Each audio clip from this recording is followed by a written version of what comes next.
कोंढवा खुर्द पुणे शहरामध्ये आरोग्य शिबिराचे आयोजन करण्यात आलेले आहे। या शिबिरामध्ये मोफत मोतीबिंदू शस्त्रक्रिया व तसेच संपूर्ण आरोग्य तपासणी करण्यात येणार आहे।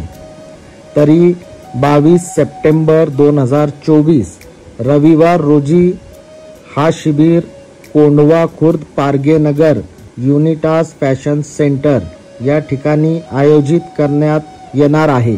तरी आपण सर्वांनी या शिबिरात सामील होऊन भरपूर आरोग्यदायक सेवांचा लाभ घ्यावा। तसेच या आरोग्यदायक सुविधामध्ये मोफत मोतीबिंदू शस्त्रक्रिया, संपूर्ण आरोग्यदायक तपासणी, त्याचप्रमाणे अनेक आरोग्यदायक सुविधा उपलब्ध आहे। तरी सर्वांनी या खाली दिलेले नंबरावर रजिस्टर करून आपला नाव नोंदवून घ्यावे। धन्यवाद।